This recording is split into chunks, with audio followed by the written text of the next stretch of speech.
As you know, this entire summer, we are studying the life of a character named Joseph found in the book of Genesis. Amazing man of God, ups and downs he had to walk through. That's why we call it God Meant It for Good. And where we left Joseph, Joseph's in prison, and we see that Joseph now for 2 years is going to be in a season of waiting. So today we're going to talk about lessons we learn from waiting. Now, I don't know about you, I don't like to wait. You're looking at probably one of the most impatient people on the planet. I really am. I don't like to wait. I don't like to wait for anything. And I especially don't like to wait in doctors' waiting rooms. I mean, in fact, they even have a room for you called the waiting room, right? I mean, it's not the examination room. That's going to happen down the hallway. It's not the consultation room. That's on the other side of the door. It's not the treatment room. You're going to get that later. No, you're in the waiting room. What happens? You come in, you talk to the receptionist, she gets your name, gets your insurance info, and then she says, have a seat. We'll call you when the doctor's ready, right? And what do? You sit there in the waiting room and you read old magazines and you watch all the other people in the waiting room. Did you know that God has a waiting room? It may look a little different. You see a couple over there, they're waiting to get pregnant. Or you see that businessman over there, he has sent resumes all across the country. He's waiting for a job. And there's a widow over there with a cane. She's waiting for that test result from the doctor. I mean, we're all at one time or another in a waiting room, and we don't like being in the waiting room. We don't. And why? Because we live in a season where we are a generation that is fast, right? We are the giddy-up generation. We weave in and out of traffic. We're impatient, always looking for the fastest lane. In fact, we frown at people that will bring 11 items to the 10-item express checkout line, right?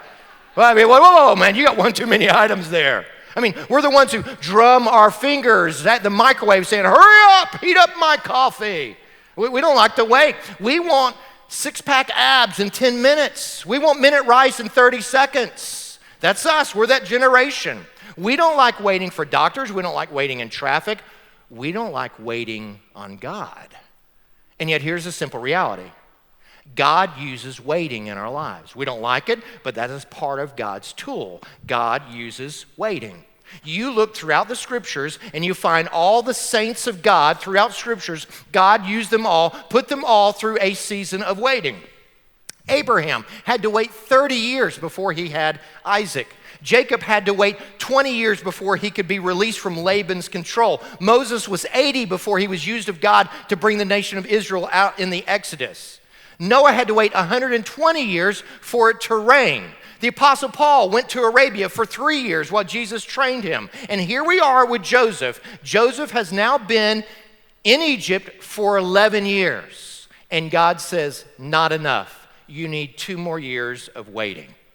And so we're going to learn from Joseph and the lessons that we can learn in our seasons of waiting, because at one time or another, we're all going to be in that season of waiting. So jot down these principles of waiting. Number 1 on your outline, first of all, is this. Here's a reality. While waiting, you may feel forgotten. While waiting, you may feel forgotten. See, that's part of the problem when we read a story like Joseph. We can read it so quickly, right? I mean, literally, you can read the account of Joseph in Genesis in probably 30 minutes. And you begin to think, okay, all of these events happened before breakfast. No. Talk about 2 decades of this man's life. That's when these events happen. I mean, just one verse. Chapter 39, verse 1 says, now Joseph had been taken down to Egypt. That verse, 2 months, 750 miles to travel from Dothan down to Thebes, Egypt. I mean, the fact is that Joseph was living this waiting principle. Years as a slave. And where we ended with Joseph last week was that Joseph has just predicted, and interpreted these dreams of the butler and the baker. And he told the butler, the cupbearer, he said, okay, hey, when things go good for you like I'm predicting, remember me. Check it out. Look at it. It's found in Genesis chapter 40, verse 14. It says this, when all goes well with you, remember me and show me kindness. Mention me to Pharaoh and get me out of this prison. I have done nothing to deserve being put in a dungeon. And you can just imagine the butler going, sure thing, Joseph. When I get a chance, first thing I'm going to talk to Pharaoh. You're going to be hearing from me, right? And so Joseph goes to his cell and gathers up his stuff, and he waits. 1 day, 2 days, 1 week, 2 weeks, 1 month, 2 months. Why? Because the butler forgot. Check it out. Look at it. Verse 23. The chief cupbearer, however, did not remember Joseph. He forgot him. Ever been in those situations where you feel like you've been forgotten? I mean, that's exactly what happened here. Now, it's not intentional, but we as humans, what do? We forget. I mean, the older I get, the more forgetful I become. And so here is Joseph, and he is waiting. How long did he have to wait? Well, we can quickly glance to the next chapter, but Joseph, this little event took 2 years. Look at the next chapter. Genesis chapter 41, verse 1 says this. When 2 full years had passed, Pharaoh had a dream. Circle 2 full years. I mean, God's trying to emphasize, it's not partial years. This is 2 full years. This is 24 months. This is 104 weeks waiting. This is 730 days wondering. This is 7,520 hours wondering, God, are you going to deliver me? You ever been there? Ever feel like, you know what, you're just in the season of waiting and you're wondering, have I been forgotten? A few months back, I had to renew my driver's license, so I had to go to the DMV, the Department of Motor Vehicles. And see, you can normally do that online, but I have a CDL license, and they say you've got to come in person. And so what do? You go to the DMV, and you wait, don't you? First you wait, and you get a ticket. And then the ticket is a number, and you look up on the screen, and you're waiting for your number to be called. Finally, after a long wait, they call you. And you come up, you're excited, and no, that's just the beginning of your waiting. They say, what do you want? And I say, well, I got to renew my license, and I'll give you the money, take my picture. They go, fill out these forms. We're going to put you on another waiting list. And so I'm filling out the forms, and I'm waiting, and I'm waiting. 1 hour goes by, 2 hours goes by. Finally, my patience has come to an end. I kept going, okay, this is Bonnie Oaks. My church is right here. That's right there. I don't want to, lose my testimony. And I'm like, excuse me, hate to interrupt you. I know I'm jumping in line. You haven't called my name or anything, but 2 hours ago, you gave me this to fill out. You just need my money and take my picture. Everybody that came whenever I came, they're already gone. People after me have now come and gone. Could you tell me where I am with a list? And they go, what's your name? And so they begin to look and go, well, somehow your name wasn't put on the second waiting list. And so literally I was waiting 2 hours because I was forgotten. Can I just tell you something? Joseph waited 2 years because he was forgotten. But listen, he wasn't forgotten by God, okay? So you may feel forgotten, but you're not forgotten by God, which leads to the second principle I want you to jot down. Number 2 is this. While waiting, remember God is working. While you're waiting, you need to hang on to this truth that God is working. Now here's Joseph, he's waiting in prison. I don't know what your waiting room is. Joseph was in prison, what are you waiting for? Maybe you're waiting and you're in infertility. Or you're waiting and you're in between jobs. Or you're waiting and you're in search for health, or you're in search for a house, or you're in search for a spouse. I don't know what you're waiting, but can I tell you something? That while you're waiting, God is working. In fact, I want you to turn to the person next to you and encourage them and say, while you're waiting, God is working. Do that right now. While you're waiting, God is working. While you're waiting, God is working. I love this verse. Look what Jesus said about this in John chapter 5, verse 17. Look what Jesus said. My Father is always at work. I love that verse. God's never twiddling his thumbs. God is never taking a vacation. God is always working. And he's working with Joseph, and he's working with you. Now, it seems like Joseph's story has been put on hold at the end of chapter 40, but God is working. And when you're in God's waiting room, you need to know there's a little picture on the wall with this saying. You know what it is? Be still and know that I'm God. Did you know that over and over again in the Bible commands you to wait on the Lord? What does it mean to wait on the Lord? Does it mean to just be impatient and worry and try to control everything? No, just the opposite. It's where you come to a place of resolve and peace and say, God, I don't see anything happening here, but I'm trusting you. I'm pressing into you. I'm putting my hope in you. Here I am, God. I'm not going to fret about this. I'm going to trust in you through this. That's what the Bible commands you to do. Look at it. Psalm 37:7 says this, be still before the Lord and wait patiently for him. Do not fret. You need to remember that while you're waiting, God is working. You go, okay, well, in what way is God working? Well, there's two things, at least these two ways that God is working while you're waiting. Number one is this. First of all, God's working in your heart. God is always working in your heart, developing your character. God always uses discomfort to develop us. God uses pain to make us patient. God uses hurt to bring about humility. God brings us suffering so that we can learn surrender. God will use all of those things to develop our character. God is developing something eternal in you in your season of waiting, if you'll trust him in it. That's what he's doing with Joseph. God's plan for Joseph is a palace, so God needs to purify him in the prison. He's going to save a nation, so God's going to use the school of hard knocks. Here's our problem. When we're going through the difficult times, we do not press into God. No, we pray just the opposite. God, get me out of this. This is not comfortable. I won't release, and I want it now. Now, here's the thing. Is there anything wrong with praying for deliverance? Obviously, it's not. God wants you to pray. He wants you to ask. He does. We have not because we ask not. But can I tell you this, that whenever God's not answering at your time frame, that God is asking you to do something else? He's asking you to trust him and wait on him, to put your focus and your hope and your trust in him, to quit trying to control the situation and say, God, I'm going to surrender control to you in this situation. See, we start praying, God, rather than start changing the circumstances, God, use the circumstances to change me. That's what God wants you to do. See, this is what I've discovered. So many times we go through a season of waiting, and rather than having 20 years of experience from waiting, what we find is 1 year of experience that we've had to repeat 20 times. Let me say that again. So many times, because we don't wait on the Lord, rather than gaining 20 years of experience from waiting, we only gain 1 year of experience that we've had to repeat 20 times. Do you pray for deliverance? Yes, you do. But whenever God doesn't deliver in your time frame, you pray, you push in and say, okay, God, change me. Use these circumstances to change me.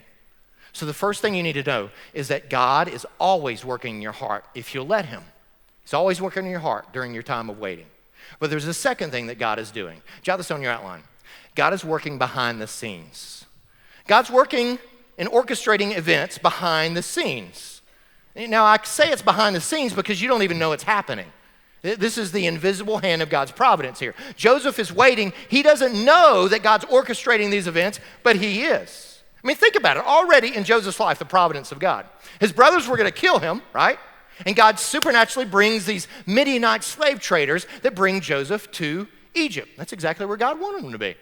And then Joseph finds himself in prison, and so what does God do? God brings a baker and a butler, a cupbearer, into Joseph's presence so that he can interpret their dreams. And then what happens? 2 years go by, and suddenly Pharaoh has these crazy dreams. And he wakes up and he brings in all his advisors and his wise men, and they're all stupefied. They can't figure it out. They don't know what's going on. You see, listen, Joseph doesn't need LinkedIn. God has the best networker setting things up for him. That's what's happening here. God is perfectly orchestrating the characters, lining them up to set Joseph up for success. That's what's happening here. Now, think about this. What if there hadn't been this 2-year delay? What if the butler had come back to Pharaoh and said, hey, Pharaoh, there's this guy, amazing guy, Joseph in jail. You ought to get him out. He's a good guy. And Pharaoh says, okay, let's get him out of jail. And then Joseph gets out of jail. He's like, whoa, I'm free. Thanks so much. Think I'm going back to Canaan. Goes back to his brothers that still hate him. Nothing's changed with that broken family. And then the famine comes, and Joseph's not there to solve the problem. No, God had a purpose in this 2-year delay. Nobody understood it, but God had it all set up. Listen to me. God is orchestrating the events behind the scenes. You may not see it, may not understand it, but God is doing it.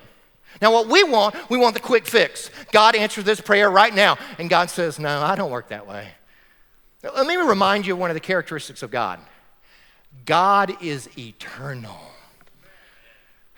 He's eternal. Time means nothing to him. 2 years, that ain't nothing to God, all right? And so, listen, God is not going to work quickly with you. He's going to use your entire lifetime to develop you. And so here is Joseph waiting. And while he's waiting, God gives Pharaoh this crazy dream. What is it? Look at it. It's found in Genesis chapter 41, verse 2. Look at what it says. Here's the dream. There came up 7 cows, sleek and fat, and they grazed among the reeds. After them, 7 other cows, ugly and gaunt. And the cows that were ugly and gaunt ate up the 7 sleek, fat cows. Then Pharaoh woke up. He's like, what kind of dream is that? 7 fat cows getting eaten up by these 7 skinny cows. Then he falls back asleep again, has a second dream. Verse 5, 7 heads of grain, healthy and good, were growing on a single stalk. After them, 7 other heads of grain sprouted. Thin and scorched by the east wind, the thin heads of grain swallowed up the 7 healthy. So you got 7 healthy heads of grain getting swallowed up by these thin heads of grain. And he's like, something's going on here. Calls in all his advisors. His advisors are like, we don't have a clue what's going on. Check it out. Look at it, verse 8. He sent for all the magicians, the wise men of Egypt. Pharaoh told them his dream, but no one could interpret them for him. And it's at that point that the cupbearer goes, hang on. I just remembered something. There's this guy called Joseph in prison. Me and the baker, we had these dreams. We didn't have a clue what they were. Joseph interpreted the dreams perfectly. It happened just like he predicted. He can interpret dreams. And so immediately Pharaoh's like, go get him. Look at it, verse 14. So Pharaoh sent for Joseph, and he was quickly brought from the dungeon. Now, was Joseph ready to meet the most powerful man on the planet? Yes, but it took 13 years of waiting on the Lord. He was waiting on the Lord, which leads to this final principle on your outline, and it's this. Jot this down. What are the results of waiting on God? What are the results of waiting on God? As a pastor, I see both sides of this. I see people who have learned to wait on God during their seasons of hard times, and I see this character and this peace and this development and this intimacy of fellowship with God. And then I see other people who have not learned to wait on God during their hard times. And what I see there is impatience and bitterness and cynical attitudes and angry at life. Joseph wasn't that way. Joseph now, for 13 years, had learned to wait on God. And now this day had started just like any other day there in the dungeon. And suddenly he hears this disturbance. Somebody saying, bring out the Hebrew. Pharaoh wants the Hebrew. And they grab Joseph and they bring him out of jail. You imagine as he comes out of the dungeon, he just squints his eyes for the first time seeing the sunlight. They quickly rush him across the courtyard. They strip off his soiled clothes and they wash him down. They shave his beard. They put on this new white robe. They put on new sandals and he's ready. Literally, in just a moment, he is physically ready to meet Pharaoh. But can I tell you, it took him 13 years to be spiritually ready to meet Pharaoh. So what exactly did God do in Joseph's life and in our life whenever we learn to wait on him? 2 things. Number 1 is this. First of all, it was the removal of pride. Removal of pride. You will not find any vestige of pride and selfishness in Joseph's life. It's all been removed. Check it out. Look at it, verse 15. Pharaoh said to Joseph, I had a dream. No one can interpret it, but I've heard it said of you that when you hear a dream, you can interpret it. See, this is let me explain what's happening here. Joseph stands before Pharaoh, and Pharaoh says, Joseph, I hear you're the man. You got the abilities, you got the gifts, you have the talents. I mean, I'm going to bless you beyond measure. Man, if you can interpret this dream, lottery time has happened. Now what does Joseph do? Joseph says, okay, this is a chance of a lifetime. Does Joseph go, you're right. I'm the man. Look at me. Here I am. Your dreams have come true by getting me out of jail, right? Is that what happened? No. Check it out. Look at verse 16. Pharaoh builds him up, and then immediately what does Joseph say? Verse 16. I cannot do it. What? I cannot do it, Joseph replied to Pharaoh, but God will give Pharaoh the answer he desires. I don't know about you. If I had spent all these years in a dungeon and a glimmer of hope happens and comes my way, I'd be going, me, I'm the one. Get me out of this dungeon. I will interpret your dreams. You lay them out. I'm going to do it. Here I am. I am the one. You're the one. I'm the one you've been looking for. Here I am. No, not Joseph. Joseph said, I can't do it, but God can. Incredible humility. Now, can I tell you something? 13 years earlier, Joseph wouldn't have responded that way. We know that because whenever he was telling his dreams to his brother, he had this haughty spirit. Oh, listen, boys, this is what's going to happen. I'm going to be exalted, and all of you are going to bow down before me. Right? No, every vestige of pride is now gone. See, the problem with a lot of us is that whenever we have our opportunities, whenever we are, in our seasons of waiting, we want to take control of it. We want to manipulate people. We want to manipulate the circumstances. We want to connive and scheme. Okay, this is my shot. I've got to make it happen. I've got to make sure everything happens so that I can get released and I can be exalted. That's our attitude. That is not the attitude of Joseph. It's sort of like this little girl. She's 7 years old. She comes home to her mom and says, Mom, Tommy Brown kissed me today. And she goes, really? How did that happen? She goes, it wasn't easy. It took 3 girls to hold him down. That's us. We want to control the situation. We want to make it happen. Not Joseph. Joseph had learned something in his season of waiting. I can't manipulate the situation. God can. God's got this. Can I tell you, when you learn to wait on God, there is a peace that permeates you. There's a joy in your spirit. There's a peace that passes understanding that happens when you learn to wait on God. So pride was removed. But there's a second thing that you find in Joseph's life after waiting, and it's this, jot this down. He has confidence in God. He has confidence in God. I mean, basically, Joseph doesn't have confidence in himself, but he has learned through his waiting to have confidence in God. Look again what he says, verse 15. I cannot do it, Joseph replied to Pharaoh, but God will. He'll give Pharaoh the answer he desires. What's amazing here is Joseph emerged from prison, what? Bragging on God. Jail time didn't devastate his faith. No, it had strengthened his faith. Now, think about this. Joseph had, these different times in prison where in his life where he's bragged about God in the past and it hasn't turned out quite right. I remember he talked about God to Potiphar's wife, and she ends up, charging him with rape. He was bragging about God to the cupbearer. And what happened? He forgets him in prison. Maybe Joseph thought, what? Maybe I shouldn't, maybe I need to just hide my faith a little bit. Maybe I need to back off a little bit. Why not keep my faith to myself? Does he do that? No, he doesn't. He brags about God. He has this incredible confidence in God. And so he says, okay, God's going to give peace to you, Pharaoh. He's going to tell you what you need to know. Tell me your dream.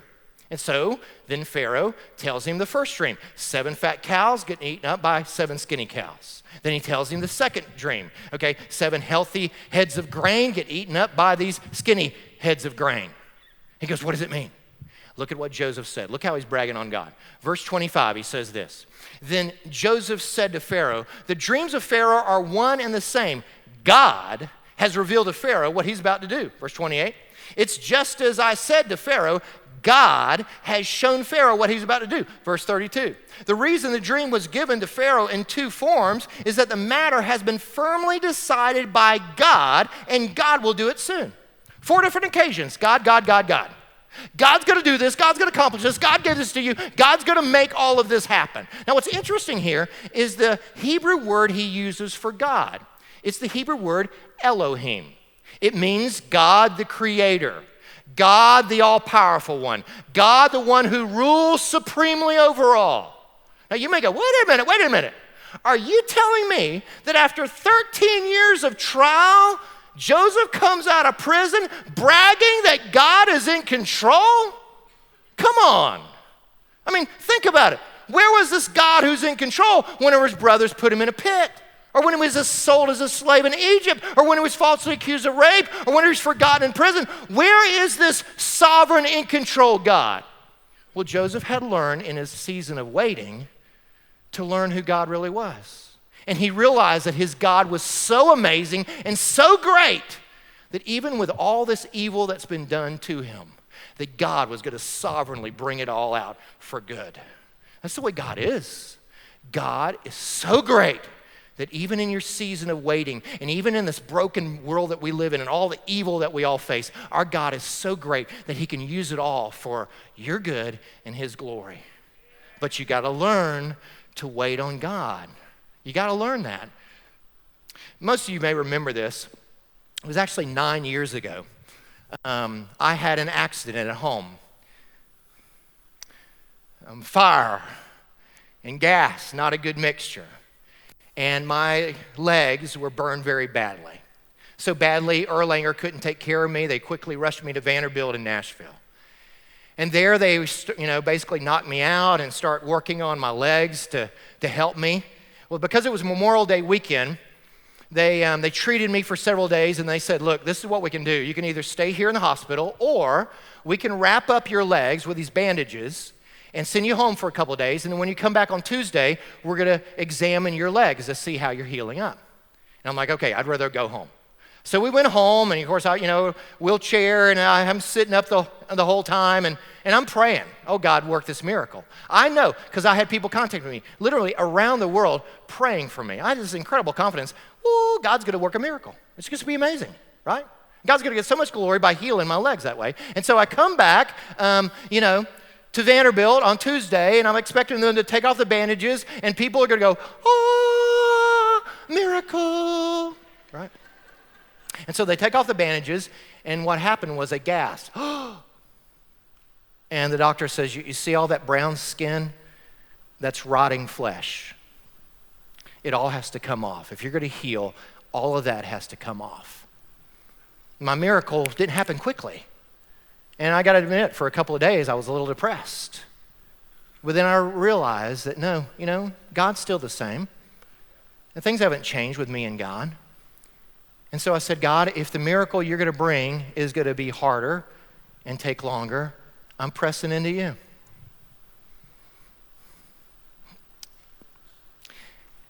So, twice a day, I prayed, God, give me strength, as I scraped off the burned dead flesh on my body. And I learned to walk again in pain. And I learned to stand, because for 2 years when I stood and preached, it felt like needles. And I said, God, I'm going to trust you. And you know what? God has worked a miracle. And I learned something through the season of waiting, that God is still good. He's still on the throne. I have an intimacy of fellowship with him that I would have never had if he had done that immediate quick miracle. That's the reality, folks. Now, I love the way the Apostle Paul puts it. He says this in Philippians chapter 3, verse 10. Paul says this, my goal is to know him. That's it. And the fellowship of his sufferings. You see, we all want to know Christ and his resurrection power, but you need to also know him in the fellowship of sufferings. There is a certain element of love and grace and power and strength that you get in suffering, waiting on the Lord in suffering, that you'll not experience at any other time. And so here is Joseph. He emerges from prison celebrating and declaring God's greatness. Elohim was going to take care of this. Do you know why? Because for those 13 years, he had pressed into the Lord, and he had learned that God was good in the good times and in the bad times. And he had come to a place of complete surrender to the Lord. Was he glad that he got out of prison? Of course he was. But he had learned to be content, even there in prison, because God was still real. This past Tuesday, one of the members of our church called and asked for the elders and pastors of our church to pray over her. She has stage 4 cancer. The doctors have said we can't do anything else. She came after our pastor's meeting, and she shared this. She said, I have one regret, and that regret is that I didn't come to faith earlier. But God has used this cancer to bring me to a surrender to Christ and an intimacy of fellowship with Him that I wish that I had experienced my entire life. And so we're about to pray over her, and then she makes this next statement. It just blew us away. She said, I honestly can say this to you, that if I am given a choice between God healing me and removing cancer and me living another 30 years, or God keeping the cancer on me and not healing me, and me maintaining the intimacy of love and fellowship and joy and peace that I have in Jesus right now, I choose the cancer. How in the world did she experience that? Because she experienced the presence of God in the midst of suffering.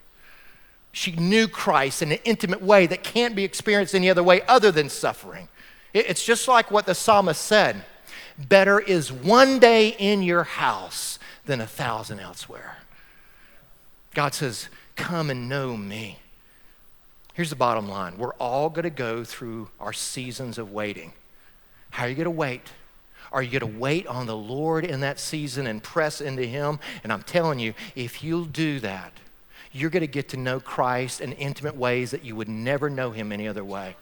If you make up your mind and you say, you know what, I'm going to trust God through this season of waiting. I'm going to believe that He's working even whenever I'm waiting. I'm going to believe that God is good and that He's glorious and He's working all things together for good. If you'll have that attitude, you know what's going to happen? That when you're in the waiting room, the great physician, Jesus Himself, is going to step out and sit down beside you. And in the seasons of waiting, you're going to get to know Him in ways you would never have known Him any other way. Those are the lessons we learn from Joseph when we're waiting.